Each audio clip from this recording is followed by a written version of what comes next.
اے محبوب اب رک جائیں, آپ کا رب خود قریب آ رہا ہے. یہ اب محبت کے تقاضے, عظمت کے تقاضے, میں آپ کو بلایا ہوں بلا تشبیہ و بلا تمثیل, ذہنوں کو قریب کرنے کے لیے کہہ رہا ہوں. آپ سے میں محبت کرتا ہوں, بلایا میں اپنی جگہ پر, اپنے گھر پر قاصد بھی بھیجا, سواری بھی بھیجا, آپ آئے میرے گھر. مجھے پتا چلا میں جس مہمان کو اور جس محبوب کو بلایا ہوں آیا ہوں. اب اور اعلیٰ محبت کا تقاضا یہ ہے میں اپنے گھر کے صوفے میں بیٹھ کر انتظار نہ کروں, دروازے سے نکل کر کے تمہارا استقبال کروں, نکل کر میں تمہارا استقبال کروں. یہ اعلیٰ درجے کی عظمت ہوا کرتی ہے, بلا تشبیہ بلا تمثیل. میرے مصطفیٰ رب ذوالجلال کے قرب میں جا رہے تھے, بلایا گیا قاصد بھیج کر, بلایا گیا سواری پر بٹھا کر, لیکن جب اس جگہ پر پہنچے جس جگہ کا نام ہی نہیں ہے, تب رب تبارک و تعالیٰ نے ارشاد فرمایا قف یا محمد ان ربک یصلی, اے محبوب رک جائیں آپ کا رب خود قریب آ رہا ہے. اب کتنا قریب آیا, کتنا قریب آیا. اب سورہ نجم کی آیتیں سنو, رب تعالیٰ فرماتا ہے ثم دنا فتدلی فکان قاب قوسین او ادنا, پھر وہ قریب ہوا اور قریب ہوا, پھر وہ قریب ہوا اور قریب ہوا, اتنا کہ دو کمانوں کے بیچ کا جو حصہ ہوتا ہے اس سے بھی زیادہ قریب ہوا. اب یہ جو استعارہ اس کو کہتے ہیں عربی میں, تشبیہ دی گئی کمان سے. کمان کیوں؟ یہ بہت ہی نفیس بات ہے اس کے اندر.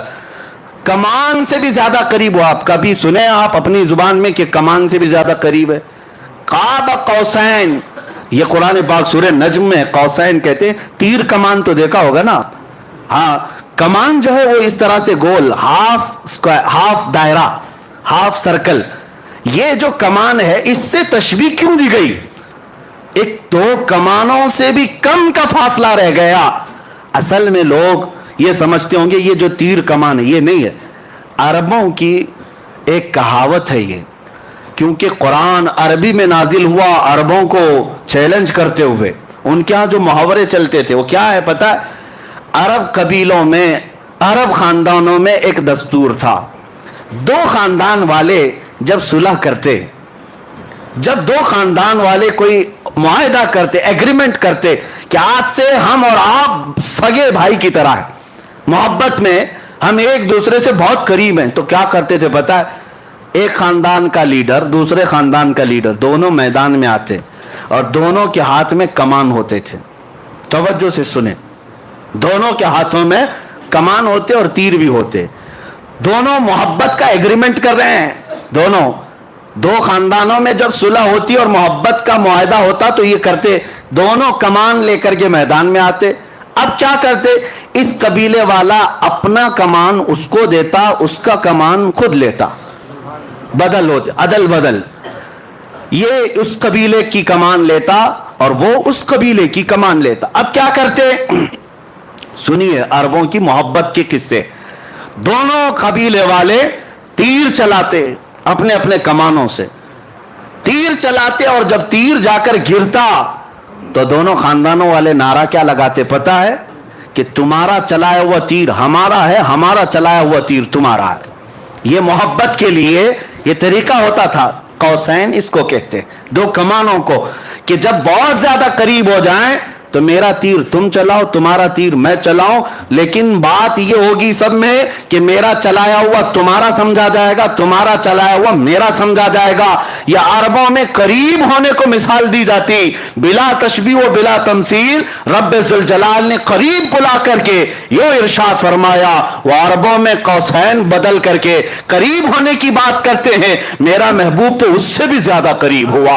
اور اسی کو اعلیٰ حضرت اپنے قصیدے میں فرماتے ہیں, میں تو مالک ہی کہوں گا کہ ہو مالک کے حبیب, میں تو مالک ہی کہوں گا کہ ہو مالک کے حبیب. یعنی محبوب و محب میں نہیں میرا تیرا, محبوب و محب میں نہیں میرا تیرا, جو کام خدا کا ہے وہ کام میرے رسول کا ہے. اور قرآن میں بھی یہ جو رسول نے فرمایا, اللہ فرماتا ہے یہ میرا کام ہے. تو یہ قرب کے لیے کہا گیا, اتنا قریب میرے آقا تشریف لے گئے. اب میں آپ کو بتاتا ہوں اس کے بعد کیا ہوا. اس کے بعد کیا ہوا, وہاں پر رب ذوالجلال کو محبوب رب نے حضور پاک صلی اللہ تعالیٰ علیہ وسلم نے اپنے ظاہری آنکھوں سے دیکھا، صرف تجلی کو نہیں، پوری ذات الہی کو دیکھا۔ اب یہاں پر جو اعتراض ہے قرآن پاک میں لا تدرکہ الابصار، اس کو کوئی آنکھ دیکھ نہیں سکتی، اس کو کوئی آنکھ دیکھ نہیں سکتی۔ یہ آیت پڑھ کر کے بعض لوگ یہ کہتے ہیں یہ ہو ہی نہیں سکتا، حضور کیسے دیکھ سکتے ہیں؟ لیکن میں ان سے کہتا ہوں اس آیت میں اللہ نے یہ نہیں فرمایا کہ میں عطا کروں تو بھی نہیں دیکھ سکتا، یہ تو نہیں فرمایا۔ کوئی آنکھ نہیں دیکھ سکتی یقین ہے، لیکن وہ خود کسی کو طاقت دے دے تو ممکن ہے، ممکن ہے مولا کریم۔ اب میں آپ کو اسی بحث کی طرف لے جاؤں گا، پہلے اس معراج کے واقعے کو کمپلیٹ کرتے ہیں کیونکہ یہ ہمارا دستور ہے، پورا آپ سن لیں۔ قریب اتنا ہوئے، اب اس کے بعد کتنی دیر رہے، کیا باتیں ہوئی، یہ محبوب و محب کے راز ہیں۔ فَأَوْحَى إِلَىٰ عَبْدِهِ مَا أَوْحَى، قرآن میں یہ ہے کہ اللہ نے اپنے حبیب پر وحی کی جو وحی کی، خود رب تعالیٰ نہیں بتایا۔ قرآن میں ہر چیز بتائی گئی ہے، لیکن وہاں اپنے حبیب کو کیا باتیں کی، اللہ فرماتا ہے فَأَوْحَى إِلَىٰ عَبْدِهِ مَا أَوْحَى، اپنے بندے خاص سے جو باتیں کرنی تھی کر لیا، رب ہو گئی باتیں۔ اب اس کے بعد رسول پاک صلی اللہ علیہ وسلم ارشاد فرماتے اللہ عز و جل نے اپنے دست قدرت کو میرے سینے پر رکھا، جس کی ٹھنڈک میں نے اپنے دل میں محسوس کی، اور اس کے بعد میں نے زمین و آسمان کی ہر چھپی ہوئی چیز کو دیکھ لیا، ہر شے میرے سامنے عیاں ہو گئی۔ پھر اعلیٰ حضرت اسی کو فرماتے ہیں یا رسول اللہ، سر عرش پر ہے تیری گزر، در فرش پر ہے تیری نظر، ملکوت و ملک میں نہیں کوئی شے وہ جو تجھ پہ عیاں نہیں، اور کوئی غیب کیا تم سے نہاں ہو بھلا، جب نہ خدا ہی چھپا۔ سب سے اعلیٰ دنیا میں کوئی چیز آپ کو لگتی ہو تو آپ اپنے حساب سے عقل سے سوچتے ہوں گے آسمان سب سے بلند ہے فلاں اس سے، لیکن پوری کائنات کو بنانے والا رب العالمین ہے۔ اس رب العالمین کو جب رسول پاک نے اپنی آنکھوں سے دیکھ لیا، خدا دیکھ لیا تو پھر خدائی کیا رہ گئی؟ خدا کو دیکھ لیا تو پھر خدائی کوئی چیز باقی نہ رہی، سب دیکھ لیا میرے آقا صلی اللہ علیہ وسلم نے۔ اب رب العالمین کے جلوے خاص سے جب آنا تھا تب واپس ہوئے، اور کتنے سال تھے، کب آئے، یہ نوری سفر ہے، اس میں کوئی بتا نہیں سکتا۔ واپس جب میرے آقا صلی اللہ تعالیٰ علیہ وسلم تشریف لائے تو آپ کو پتا ہے چھٹے آسمان پر حضرت موسیٰ علیہ السلام سے ملاقات ہوئی۔ اب یہاں پر بھی دیکھیں مہمان کے تقاضے کیا کیا ہوتے ہیں۔ پھر میں آتا ہوں ہماری زندگیوں کے معاملہ، پھر میں یہی کہوں گا بلا تشبیہ و بلا تمثیل، آپ سے محبت کرتا ہوں، بلانا چاہتا ہوں، قاصد بھیجا، سواری بھیجا، آپ آئے، گھر سے نکل کر کے میں آیا، استقبال کیا، آپ آ بھی گئے، بیٹھ بھی گئے، محبت کی باتیں بھی ہوئی، جانے لگے۔ محبت کا ایک اور عظیم اخلاقی اعتبار سے عظمت کی ایک نشانی یہ بھی ہے کہ جب محبوب جا رہا ہو تو خالی ہاتھ نہ جائے، مہمان جا رہا ہو تو خالی ہاتھ نہ جائے۔ محبوب آئے ہو عرش تک، محبوب آئے ہو معراج میں، جا رہے ہو تو تحفہ لے کر جاؤ۔ تحفہ، اب تحفہ کیا دینا چاہیے؟ میں تو یہی محسوس کروں گا بلا تشبیہ و بلا تمثیل، میں آپ کے مزاج کو دیکھ کر تحفہ دیتا ہوں۔ آپ آئے ہیں، آپ عطر پسند کرتے ہیں، عطر لے کے جائیے۔ آپ کو کپڑے پسند ہیں، کپڑے لے کر کے جائیے۔ آپ کو تسبیح پسند ہے، آپ وہ لے کر جائیں۔ ہر ایک آدمی پہلے پوچھ لیتا ہے کہ فلاں کو کیا پسند ہے۔ آپ اپنے گھر میں آنے کے وقت کئی لوگ پوچھتے ہیں کیا میٹھا پسند کرتے ہیں، کیا کھانا پسند کرتے ہیں۔ یعنی دستور زندگی کا یہ ہے آنے والے کی پسند دیکھی جاتی ہے، اور وہی چیز کھلائی بھی جاتی، وہی چیز دی بھی جاتی۔ لیکن کمال ہے جب رسول پاک صلی اللہ تعالیٰ علیہ وسلم کو رب تعالیٰ تحفہ دے رہا ہے تو رسول پاک کی یقیناً پسند کے مطابق ہی دیا گیا ہوگا، پسند کے مطابق ہی دیا گیا ہوگا۔ اب یہاں سے پتہ چلتا ہے میرے آقا کا کمال، رسول پاک صلی اللہ تعالیٰ علیہ وسلم کو سب سے زیادہ کوئی چیز پسند تھی تو وہ ہم غریب امتی پسند تھے۔ حضور کی یہی کی پسند ہے، امتی امتی۔ اسی لیے رب ذوالجلال نے تحفہ بھی کیا دیا، محبوب یہ آپ کی امت کے لیے ہے، یہ آپ کی امت کے لیے ہے، آپ لے جائیں۔ نبی پاک صلی اللہ تعالیٰ علیہ وسلم کو تحفہ ان کی سب سے عزیز چیز دی گئی۔ اسی لیے میرے آقا نے فرمایا جعلت قرۃ عینی فی الصلاۃ، نماز میں میری آنکھوں کی ٹھنڈک ہے۔ دیکھو تحفہ بھی وہی دیا گیا جو رسول کو سب سے زیادہ پسند تھا، اور لے کر کے تشریف لائے. تو ابھی جو آپ سن بھی رہے تھے اور اس سے قبل سنے بھی ہوں گے، موسیٰ علیہ السلام ملاقات کیے، 50 نمازیں تھیں. کہا کہ آپ کی امت اتنی نہیں پڑے گی، کم کرا کر لائیں. حضور صلی اللہ تعالیٰ علیہ وسلم واپس تشریف لے گئے، 5 کم کرائے. یہ بار بار آتے تھے، بار بار جاتے تھے، 5 کم ہوتی تھی. 9 بار حضور گئے، 9 بار حضور پاک گئے، اور 9ویں بار جب واپس تشریف لائے 5 بچی رہ گئی. حضرت موسیٰ علیہ السلام اس وقت بھی کہہ رہے تھے کہ اور کم کرا لی تھی. حضور صلی اللہ تعالیٰ علیہ وسلم نے ارشاد فرمایا اب مجھے حیا آتی ہے میرے رب کے پاس اور کم کرانے کے. لیکن اللہ رب العزت نے اپنے محبوب سے فرمایا جاؤ محبوب آپ اپنی امت کو یہ 5 دے دیں، لیکن اللہ ثواب 50 کا ہی عطا کرے گا. 5 پڑھو گے لیکن ثواب 50 کا ہی دیا جائے گا، اس میں کوئی کٹوتی نہیں کی گئی ثواب میں. اب یہاں پر بات یہ ہے کہ ایک ہی بار کیوں نہیں کم کر دیے، ڈائریکٹ 45 کم کر دیتے، ڈائریکٹ ایک ساتھ کم کرتے یا 2 بار میں کم کرتے. اب سنیے، آپ کو وہ واقعہ معلوم ہونا چاہیے کہ موسیٰ علیہ السلام نے اپنے زمانے میں ایک مرتبہ اللہ کریم کی بارگاہ میں یہ عرض کیا تھا ربی ارینی، اے اللہ تو مجھے اپنا دیدار کرا دے. اور وہ ایک بار نہیں بار بار کہتے تھے اے اللہ تو اپنے جلوے دکھا، اے اللہ تو اپنے جلوے دکھا، اے اللہ تو اپنے جلوے دکھا. رب تبارک و تعالیٰ کی بارگاہ میں بار بار اصرار کر رہے تھے. تو موسیٰ علیہ السلام کو کوہ طور پر بلایا گیا، پہاڑ پر، اور کہا گیا کہ آپ یہاں کھڑے رہے، رب تعالیٰ اپنی تجلی کی ایک ہلکی سی جھلک آپ کے سامنے پیش کرے گا. اور وہ اتنی چھوٹی کہ سوئی کے ناکے سے بھی کم، سوئی کے کونے سے بھی زیادہ چھوٹی، اور وہ ایک درخت پر ڈالی گئی. موسیٰ علیہ السلام جھپکتی آنکھوں سے ابھی دیکھ بھی نہ پائے تھے کہ بے ہوش ہو کر گر پڑے. قرآن پاک میں بھی یہ موجود ہے فلما تجلی ربہ للجبل جعلہ، فلما تجلی ربہ، جب اللہ تبارک و تعالیٰ نے اپنی تجلی کو ظاہر فرمایا، خر موسیٰ صعقا، موسیٰ علیہ السلام بے ہوش ہو کر گر پڑے.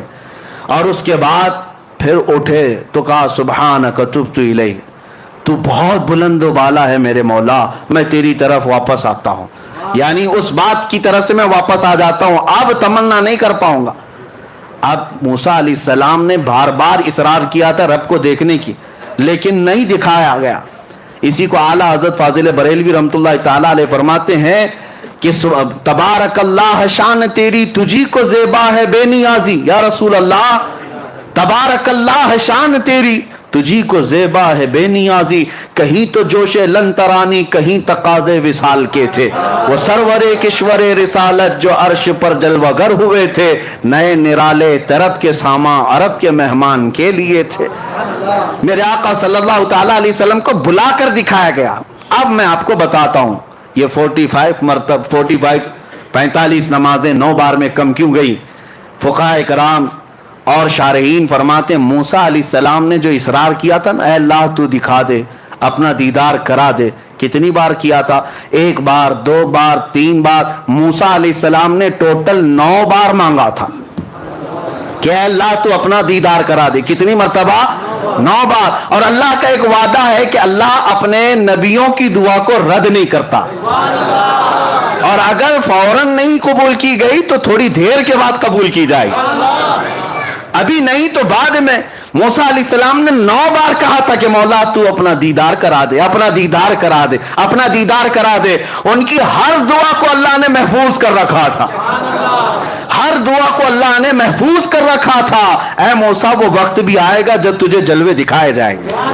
لیکن جب وہ وقت آیا معراج کا، اب رب تبارک و تعالیٰ اپنے حبیب کو جب بھیجا زیارت کے بعد، 6 آسمان پر موسیٰ علیہ السلام سے ملاقات ہوئی تو رب کا یہی حکم تھا موسیٰ تم بظاہر اپنی آنکھوں سے ڈائریکٹ تو نہیں دیکھ سکتے تھے، اپنے حبیب کی آنکھوں میں اب میرے جلوے دیکھو.